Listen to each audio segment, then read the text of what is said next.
According to health grades, almost 8 million people in the United States suffer from post-traumatic stress disorder. Post-traumatic stress disorder, also known as PTSD, typically occurs after one experiences a traumatic event in their life. The main symptoms of PTSD are emotional numbness and avoidance, hyperarousal, and memory flashbacks. I have decided to research the effects that these symptoms have on the soldiers' interpersonal relationships with their significant others.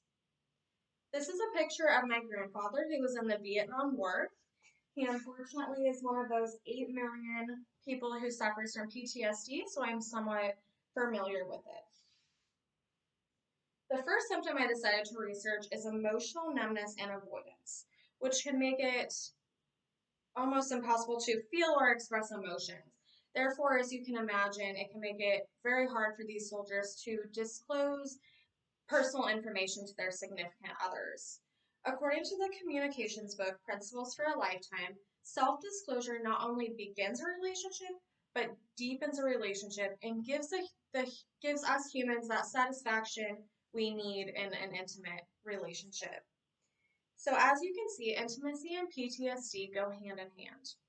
According to Science Direct, those soldiers who rated their PTSD symptoms the highest also rated their dissatisfaction the highest for intimacy in their relationships. However, the satisfaction of the significant other is mostly dependent on their perception of the soldier's combat experience. A survey was done by the American Psychological Association that showed that the wives who viewed their husband's combat experience as less severe and their husband displayed PTSD symptoms said that they had the most dissatisfaction in the relationship. However, the wives who viewed their husband's combat experience as high did not have an effect on the satisfaction of their relationship. This is where assertive communication is extremely important, which means taking one's feelings into consideration. If he or she is able to open up, it's important to listen with empathy and understand the best that we can, even if we were not in that situation or experiencing those symptoms. Another symptom, as I mentioned, that's likely with PTSD is hyperarousal, which means that you're in a heightened state of anxiety when remembering those traumatic events, which also often happens.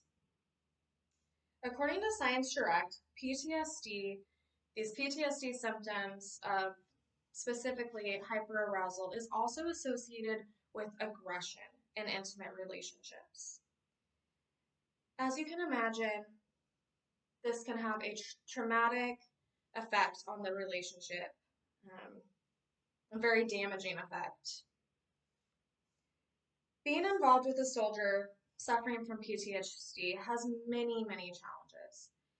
We cannot always see the symptoms of PTSD physically, so therefore it's easy to underestimate the severity of them. It's extremely important to understand the symptoms, to learn about them, and how to create a healthy relationship within that interpersonal relationship with that soldier suffering from PTSD. Thank you.